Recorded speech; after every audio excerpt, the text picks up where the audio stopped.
અને તમે ભગવાનની સભામાં વયા જાઓ, પછી તમારે તમારી ચિંતા ન કરવી પડે. કેમ કે ભગવાન કૃષ્ણએ ગીતાજીમાં લખ્યું છે કે તું મારી પાસે આવતો રહે, મારી કથામાં તું બેસી જા, તારી ચિંતા તારે નહીં કરવી પડે. તેષામ નિત્યાભિયુક્તાનામ યોગક્ષેમં વહામ્યહમ. ભગવાન કૃષ્ણ ગીતામાં બોલ્યા છે કે હે જીવ, તું મારી કથાને સાંભળતો થઈ જા, પછી તારે તારી ચિંતા નહીં કરવી પડે. તારી ચિંતા કરવાનું કામ મારું છે. પણ આપણે શું કરીએ? આપણે પ્રભુનું ચિંતન ઓછું કરીએ અને જીવની ચિંતા બહુ વધારે કરીએ છીએ. ચિંતા છોડી દો, ચિંતા કાપી ન કાર્યા.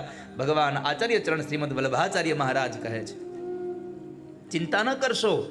જ્યારે પણ સ્થિતિ ખરાબ થાય ત્યારે પ્રભુનું ચિંતન કરો, એ તમને માર્ગ બતાવશે. આ સંસારમાં માર્ગ સાચો પ્રભુ બતાવે છે. જ્યારે પણ કોઈ સ્થિતિ ખરાબ આવે ત્યારે પ્રભુને ભજો. માજા વિઠ્ઠલ વિઠ્ઠલ વિઠ્ઠલા, ભજો વિઠ્ઠલ પાંડુરંગા. માજા વિઠ્ઠલ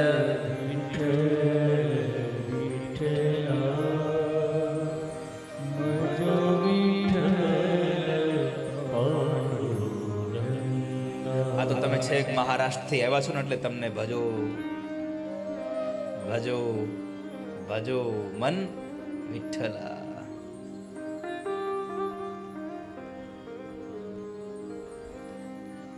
ભજો વિઠ્ઠલ વિઠ્ઠલ વિઠ્ઠલા, માજા વિઠ્ઠલ પાંડુરંગા.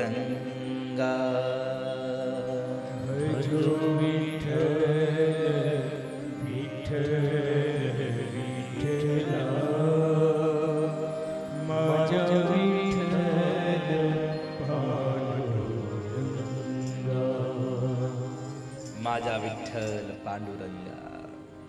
હે મારા વિઠ્ઠલ, ભગવાનનું ચિંતન કરશો તો ચિંતાઓ છૂટી જશે તમારા જીવનની.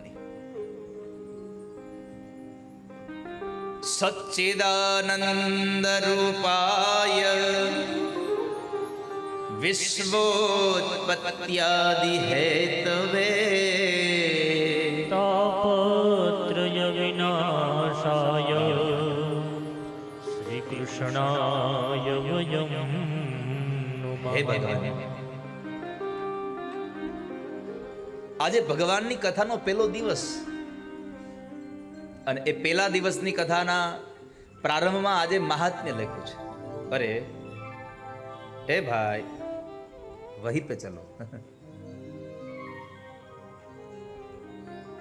वहीं पे जा रहा हूं. सच्चिदानंद रूपाय विश्वपत्यादि हेतवे,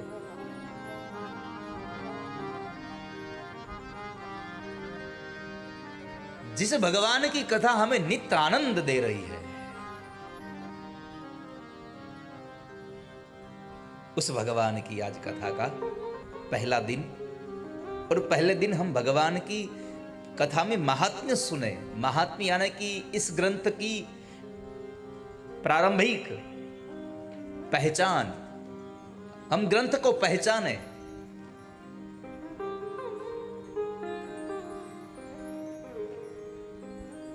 जाने बिनु न होई परतीति, बिनु परतीति होई नहीं प्रीति. हम किसी को जाने नहीं तब तक हमें प्रेम नहीं हो सकता.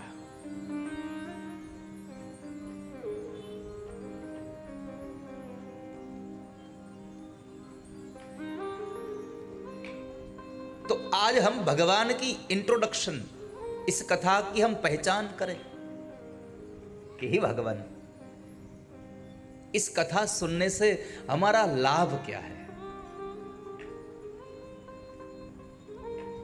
तो ग्रंथ में भगवान कृष्ण को प्रणाम करते हैं. भगवान के 3 स्वरूप को यहां पर प्रणाम किया है. एक भगवान के स्वरूप को प्रणाम है, एक भगवान के सामर्थ्य को प्रणाम है. सच्चिदानंद रूपाय विश्वोत्पत्त्यादि है। जो भगवान का कार्य है, भगवान का कार्य क्या है? उत्पत्ति, स्थिति और लय। यदि हो सके तो इन बच्चों को आप अपने पास बिठा दो, यदि हो सके तो।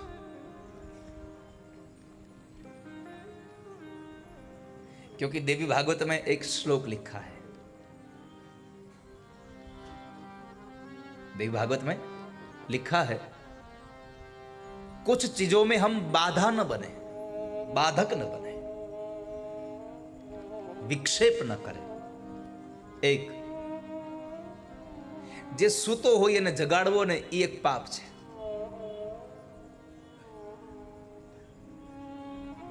નિદ્રાભંગ કથાશ્છેદો, કોઈ માણસ સૂતો હોય એને જગાડો ને તો એ બ્રહ્મ હત્યા સમાન પાપ છે।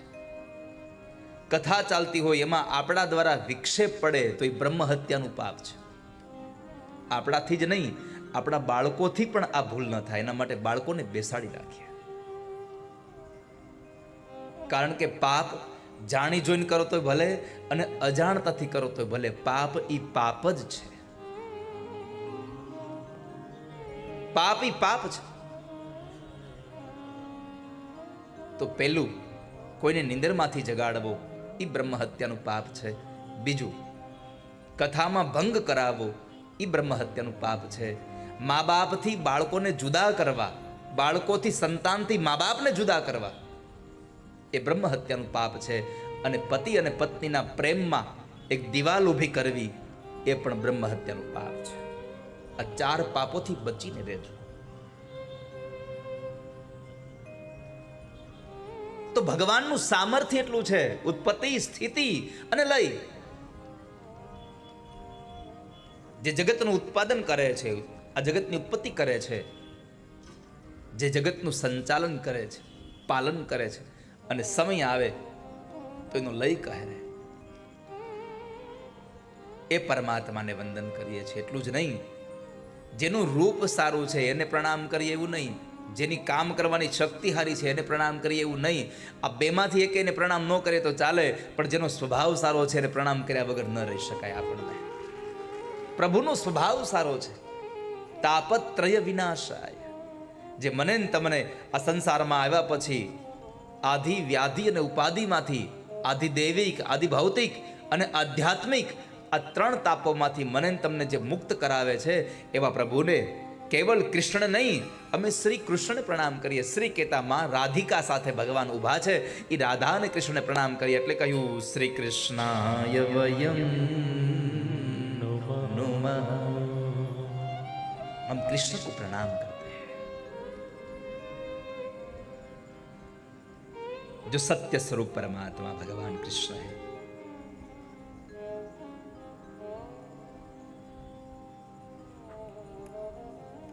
એટલા માટે તો આપણે ઇંગ્લિશમાં ભગવાનને શું કહીએ છીએ? ગોડ। શું કહીએ છીએ? સ્પેલિંગ શું થાય એનો?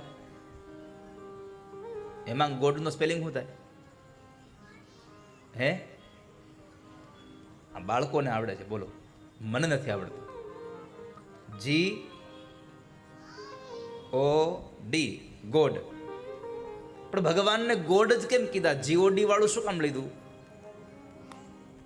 એનું કારણ છે, G for generator, O for operator, D for destroyer. એટલે જનરેટ કરે છે એટલે કે ઉત્પન્ન કરે છે, ઓપરેટ કરે એટલે ચલાવે છે, અને ડિસ્ટ્રોયર એટલે કે જે નાશ કરે છે।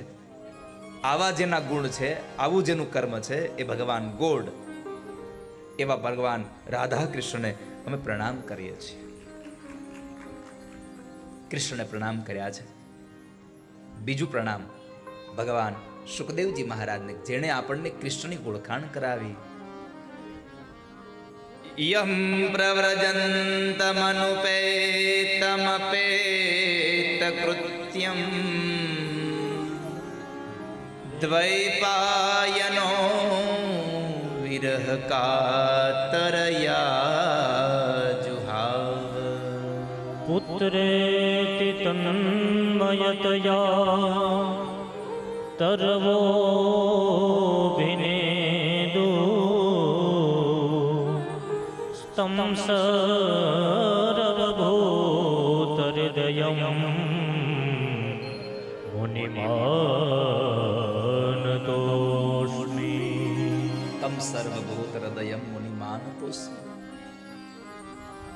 જે ભગવાન કૃષ્ણની મને ને તમને ઓળખાણ કરાવી છે, જે મુનિઓના પણ મુનિ છે, જેઓ બધાના હૃદયમાં રહે છે, એવા ભગવાન સુખદેવજી મહારાજને પ્રણામ કર્યા છે. આ કથા નૈમિષારણ્યના દિવ્ય જંગલમાં ચાલે છે, જ્યાં સુત નામના મહાપુરાણી 88,000 શુનકાદી ઋષિ મુનિઓ સાથે બેઠા હતા અને એમની સાથેના સંવાદમાં બરાબર મધ્યાંતરના સમયે ઘટિકાદ્વયમનો સમય આવ્યો. 2 ઘડીનો વિશ્રામ, 48 મિનિટનો વિશ્રામ બપોરે આવે. એ વિશ્રામમાં જ્યારે બેઠા હતા ત્યારે શૌનકોએ પ્રશ્ન કર્યો. અજ્ઞાનદ્વાંત વિધ્વંસ કોટિ સૂર્ય સમપ્રભ ઉતાખ્યાહિ કથા સારનમ મમ કર્ણરસાયનમ. ભગવાન, હે મહામતિમ, નૈમિષે સુતમાસિનમ अभिवाद्यम महामतिम. हे महामतिम, हम आपको प्रणाम करके एक प्रश्न पूछ रहे हैं भगवान. आप ज्ञान के सूर्य हो, अज्ञान ध्वांत विध्वंस कोटि सूर्य समप्रभा. आप कोटि सूर्य के समान प्रज्वलित हो. इस नभमंडल में एक सूर्य आए तो इस सारी पृथ्वी को रोशन कर देता है. तो आप करोड़ों सूर्य समान के प्रतीक हो, ज्ञान के प्रतीक हो. हम आपको प्रणाम करते हैं. हमारे जीवन में रहा अज्ञान का जो अंधकार है, उस अंधकार को आप ज्ञान के प्रदीप से प्रज्वलित कर दीजिए. उस अज्ञान को आप दूर कर दीजिए. हमारी आपको प्रार्थना है. हमारे कान में ऐसा कुछ रस डाल दे. मम कर्ण रसायनम. ऐसा रसायन डाल दो कि आज तक हमने जो कथाएं सुनी, आज तक हमने जो वेद सुने, आज तक हमने जो उपनिषद पुराण सुने हैं, कहीं हमें शांति का अनुभव नहीं हुआ. आप ऐसा कुछ सुना दो कि हमारे जीवन में शांति हो जाए, हमारा मन शांत हो जाए. कथा नहीं सुननी है. जीवन में शांति को प्राप्त करना हो तो हम क्या करें? शांति को प्रदान करने के लिए एक ही साधन है. आप भागवत की कथा सुनो. भगवान, भागवत की कथा क्यों कह रहे हैं? वेदो प्रश्नाम सारान जाता भागवती कथा. वेद और उपनिषदों का सार है भागवत कथा में. इसलिए आप जब अशांति का अनुभव करते हो तब भगवान की कथा सुनो, तब प्रभु की कथा सुनते जाओ. कथा से आपको शांति प्रदान होगी, कथा से आपको शांति मिलेगी. और इस संसार में एक ही तो शास्त्र है, एक ही तो देव है, एक ही तो मंत्र है. एकम शास्त्रम देवकी पुत्र गीतम, एको देवो देवकी पुत्र एव. एको मंत्रस्तस्य नामानि यानि कर्माप्येकं तस्य देवस्य सेवा. एक बार બહુ મોટા મોટા ઋષિ મુનિઓની સભા ભરી હતી અને એ ઋષિ મુનિઓની સભામાં મહાપ્રભુજી વલ્લભાચાર્ય મહારાજ બેઠા હતા અને પ્રશ્ન આવ્યો કે મોટામાં મોટો દેવ કોણ, મોટામાં મોટું શાસ્ત્ર કયું, મોટામાં મોટું કર્મ કયું અને સૌથી જગતમાં મોટામાં મોટો મંત્ર કયો. ત્યારે આ બધા જ પ્રશ્નોનો જવાબ એક જ શ્લોકમાં आचार्य चरण श्रीमद वल्लभाचार्य महाप्रभुजी आप्यो. एकम शास्त्रम देवकी पुत्र गीतम. आ संसार में जो शास्त्र कोई हो तो एकमात्र देवकीना दीकराए गायेलुं गीत छे, जे श्रीमद भगवत गीता. एना जेवुं शास्त्र बीजुं कोई नथी. એકો દેવો દેવકી પુત્ર. આ સંસારમાં કરોડો દેવતાઓ છે, પણ જો સૌથી મોટો કોઈ દેવ હોય તો ભગવાન કૃષ્ણ પોતે છે. દેવકીનો દીકરો, એનાથી મોટો કોઈ દીકરો ભગવાન નથી. ત્રીજું, એકો મંત્રસ્તસ્ય નામાની યાની. આ સંસારમાં એક જ માત્ર મંત્ર છે, શ્રી કૃષ્ણ શરણમ મમ, શ્રી કૃષ્ણ શરણમ મમ, શ્રી કૃષ્ણ શરણમ મમ. અને આ સંસારમાં સૌથી મોટામાં મોટું કર્મ હોય તો કૃષ્ણની સેવા. આ કૃષ્ણની સેવા જેવું કોઈ કર્મ નથી આ સંસારમાં. એટલા માટે તમે કૃષ્ણને ભજો, એટલા માટે તમે કૃષ્ણને ભજો. અને એમાંય આપણે તો કેટલા ભાગ્યશાળી છીએ કે દ્વારિકામાં આવી અને કૃષ્ણની કથા સાંભળીએ છીએ. કૃષ્ણની કથા સાંભળવા આપણને દ્વારિકા આવવું પડ્યું છે. અરે આવું નથી પડ્યું. મને કહેતા આનંદ થાય છે કે તમને મારા ઠાકોરજી બોલાવ્યા છે કે તું મારા દ્વારિકામાં આવી જા. લોકો પોતાનો સંસાર છોડીને દ્વારિકા રહેવા આવે છે. હું તો જ્યારે જ્યારે દ્વારિકા આવું ને દ્વારિકામાં રહેતા લોકોને જોઉં ને તો કહું, તમે ક્યાં ભાવમાં પુણ્ય કર્યા છે કે તમને દ્વારિકા રહેવાનું મળ્યું છે વાલા ભક્તો. હે, કનૈયાની હારે તમને રહેવા મળ્યું છે. અમે તો ક્યારેક આવીએ અને દ્વારિકા આવીને જઈએ તો અમારી બેટરી ચાર્જ થઈ જાય, તો તમે તો રોજ દ્વારિકામાં રહ્યો છો, તમારી તો બેટરી કોઈ ડિસ્ચાર્જ જ નહીં થતી હોય. અને દ્વારિકામાં રહીને જો કોઈની બેટરી ડિસ્ચાર્જ થાય ને તો એને કહેવાય હવે તું અહીંથી વયો જા ભાઈ. દ્વારિકા જેવા દ્વારિકામાં તને આનંદ ન મળે તો મળે ક્યાં? આ તો ક્યાં ભાવના પુણ્ય કર્યા હોય ત્યારે દ્વારિકામાં રહેવા મળે. આપણે તો કેટલાય ભાવના પુણ્ય છે, હાથ દી રહેવા મળે છે. આ વખતે લ્યો, આ 5 વર્ષ પછી આવ્યું મળ્યો, તઈ ચોકઠી ભાંગી મેળ ચડ્યો. ન કે પગડું નહોતું આવતું કોઈ દિવસ. એમ પગડામાં ખબર નહીં પડે હો. હજી પગડું આગળ સમજાવી ક્યારેક જો ચડશે તો. આજે તો મારે તમને દ્વારિકા આવ્યા છો ને તો દ્વારિકાનો એકમાત્ર મહિમા તમને કેવો છે મારે, કે દ્વારિકામાં આવવાથી શું થાય. સ્કંદ પુરાણમાં લખ્યું છે, યદા મતિં ચ કુરુતે દ્વારકાગમનં પ્રતિ તદા નરક નિર્મુક્તા ગાયંતી પિતરો દિવી. સ્કંદ પુરાણમાં પ્રભાસખંડમાં લખ્યું છે કે તમે દ્વારિકામાં આવો એટલું નહીં, આ સંસારના કોઈ પણ મનુષ્યને ખાલી દ્વારિકા જવાનો વિચાર આવે ને, દ્વારિકા જવાની ઈચ્છા કરે ને, ત્યારથી જ એના પિતૃઓને નરકમાંથી મુક્તિ મળી જાય છે. જે માણસને ખાલી દ્વારિકા આવવાનો વિચાર થાય, યદા મતિં ચ કુરુતે દ્વારિકા ગમનમ પ્રતિ તદા નરક નિર્મુક્તા ગાયંતી પિતરો દિવી. જે માણસને દ્વારિકા જવાની ખાલી ઈચ્છા જાગે એ માણસના પિતૃઓને નરકમાંથી મુક્તિ મળી જાય. અને જે માણસ દ્વારિકામાં આવીને ભગવાનના દર્શન કરે એના પિતૃઓ સ્વર્ગમાં જઈ અને સંગીત વગાડતા વગાડતા નૃત્ય કરતા રહે છે. સ્વર્ગની અંદર સ્વર્ગગામી બને છે. તદા નરક નિર્મુક્તા ગાયંતી પિતરો દિવી. એનાથી વિશેષ તમને કહું, સાંભળો દ્વારિકાનું મહાત્મ્ય સ્કંદ પુરાણના આધારે, કે દ્વારિકાધીશ પ્રભુના દર્શન કરવાનું મહાત્મ્ય તો છે જ. 52 ગજની જે ધજા ફરકે છે,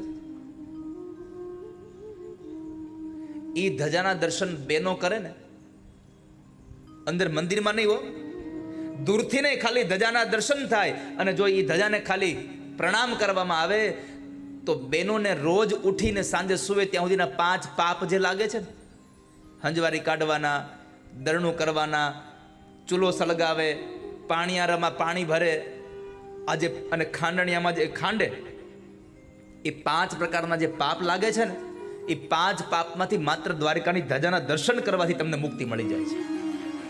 આ સ્કંદ પુરાણ એમ લખે છે. આજે તો ખાલી ચમચી ભરીને જો આચમની જ ખોબેન ધોબે તો દ્વારકાનો મહાત્મા કાલથી ચાલુ કરવો છે. તમે દ્વારિકામાં આવ્યા છો, તમને ખબર પડી જોઈએ દ્વારિકા શું છે. અને દ્વારિકાથી ગયા પછી વારે વારે દ્વારિકાવાનું મન થવું જોઈએ, હવે તો દ્વારિકા જવું જોઈએ. જેમ સાસરે ગયેલી દીકરીને વારે વારે પિયરમાં જવાની ઈચ્છા થાય, એમ તમને દ્વારિકા આવવાની ઈચ્છા થવી જોઈએ. મેં તો કથામાં કહ્યું છે કે હું ગમે ત્યાં રખડતો હોઉં, ગમે ત્યાં ભટકતો હોઉં, થાકી જાઉં એટલે મને એક મારા પિયરમાં આવવાની ઈચ્છા થાય. હું દ્વારિકા આવું એટલે મારું પિયર છે. જેમ દીકરી બાપના ઘરે આવીને એટલો શાંતિનો અનુભવ કરે, એમ હું દ્વારિકામાં આવીને મને શાંતિ મળે. દ્વારિકા તો મારું પિયર છે. તો દ્વારિકાધીશ ભગવાનના દર્શન કરવાનું મહાત્મ્ય તો છે જ, પણ હજી એનાથી વિશેષ મારે તમને એ કહેવું છે કે કૃષ્ણ ભગવાનના દર્શન કરવા, દ્વારિકાધીશના દર્શન કરવાની ઈચ્છા માત્રથી તમે જે માર્ગ ઉપર પગ મૂકીને હાલતા થાવ ને, તો તમને એક એક ડગલે પદે પદે અશ્વમેધસ્ય યજ્ઞસ્ય લભતે ફલમ. દ્વારકાધીશના દર્શન કરવા માટે તમે ચાલતા થાવ તો જેટલા પણ ડગલા તમે આ ધરતી પર મૂકો છો, એક એક ડગલે તમને એક એક અશ્વમેધ યજ્ઞનું ફળ પ્રાપ્ત થતું જાય છે. પદે પદે અશ્વમેધસ્ય યજ્ઞસ્ય લભતે ફલમ. સ્કંદ પુરાણ એમ કહે છે કે તમને એક એક ડગલે અશ્વમેધ યજ્ઞનું ફળ મળે છે. તો તમે જ્યારે પણ જે હોટલમાં રોકાણા હો, એ હોટલમાંથી તમે દ્વારકાધીશ ભગવાન સુધી જાઓ ને તો રિક્ષા ન કરવી, હાલીને જાઓ. તો મને એમ લાગે છે કે હેમલ, આપણે પાઠશાળાએથી જમવા માટે આવતા તો દ્વારકાધીશના દર્શન કરવા જવું તો એટલે હાલીને આવવાનું, એટલે અમારી પાઠશાળાથી છેક હાલીને મંદિરે આવવાનું. તો આ એ હાલીને આવ્યા ને, એના પ્રભાવે કદાચ ઠાકોરજી અહીંયા બેહાર્યા હશે આજે, એના પ્રભાવે આજે અહીંયા ભગવાને વ્યાસપીઠ આપી હશે. તો એ ભગવાનની કથા આપણે દ્વારિકામાં સાંભળવા માટે આવ્યા કે જ્યાં આપણને એકમાત્ર કૃષ્ણની કથાથી આનંદ આનંદ મળી જાય. એ ભગવાનની કથા પુરાણોમાં ઉત્તમ ભાગવત છે. અને ત્યારે શૌનકોએ કીધું, બાપજી, જો ભાગવત જ શ્રેષ્ઠ હોય તો તમે અમને ભાગવત સંભળાવો. અને સુત નામના મહાપુરાણી કહે છે, સાવધાન થઈને સાંભળો.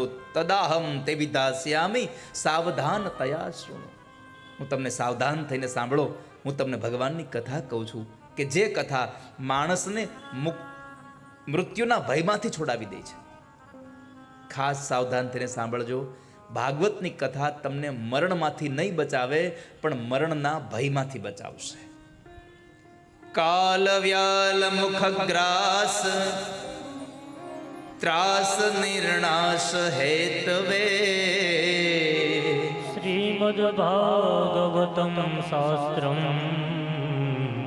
કલૌ કિરેણ ભાષિતમ. આ કથા તમને મૃત્યુના ભયમાંથી છોડાવશે.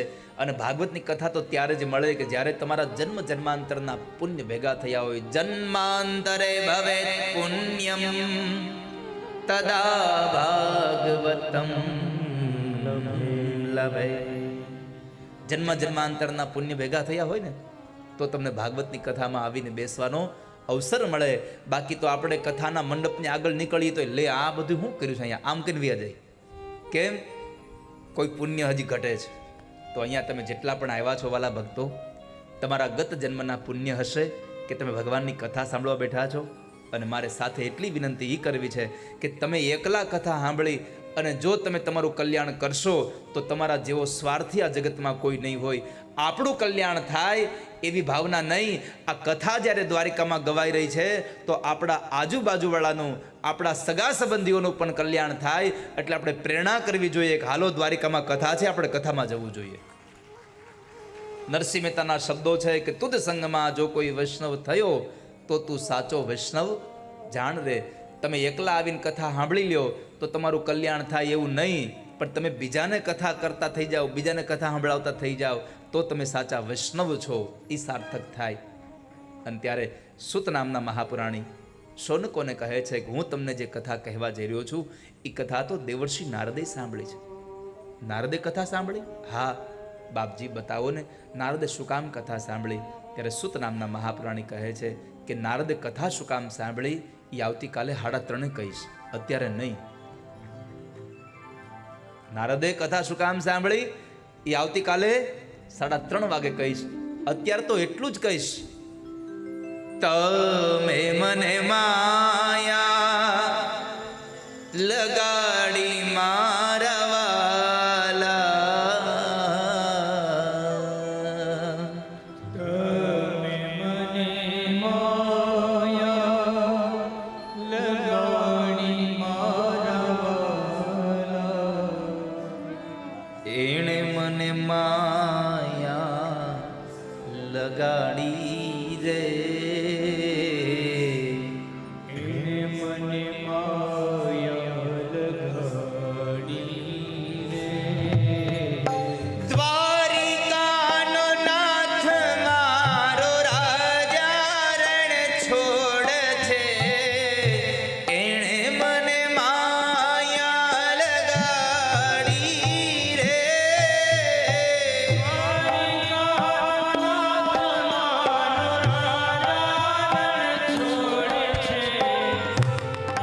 હાલો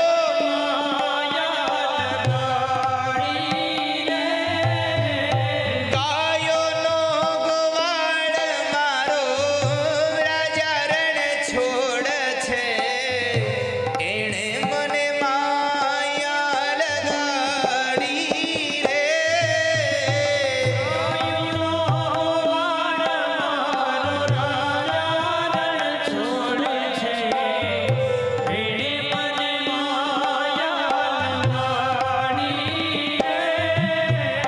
આમ તો છે ને મને કેવું એટલે ગમે છે દીપકભાઈ કથા નક્કી થઈને ત્યારે આ શ્રોતાઓને ભોજન પ્રસાદ લેવડાવવાનો કે એવું કાંઈ નક્કી નહોતું પણ આમ તો અંતે તો જલારામ બાપા છે ને બધાય હે આ મહાજન સમાજમાં એક સુખ હોય બીજું બધું હાલે પણ જમાડ્યા વગર હાલે કેમ કે અંતે જલારામ બાપાએ કહ્યું છે કે ટુકડો ન્યા હરી ટુકડો અને અંતે મનીષભાઈ નક્કી કરી નાખ્યું કે જેટલા લોકો આવે ને જમાડા વગર તો મોકલવા જ નથી એટલે એકવાર એના આ ભાવને પણ તાળીઓથી વધાવી લઈએ અને ખાસ કરીને બહેનોએ તો વધાવવો જ જોઈએ કેમ તો કહે છે કે આપણે ઘરે જઈને ચિંતા જ નહીં ઘરવાળાને કહી દેવાનું કે ટાઈમે પૂગી જાજો કથા નો સંભળાય તો કાંઈ નહીં પણ ભગવાનનો પ્રસાદે જો પેટમાં જશે ને તોય તમારું કલ્યાણ થઈ જશે અને એ પ્રસાદ વધારે પેટમાં જાય એટલે થોડાક નાચી લો થોડીક તાળી ઉપાડી લો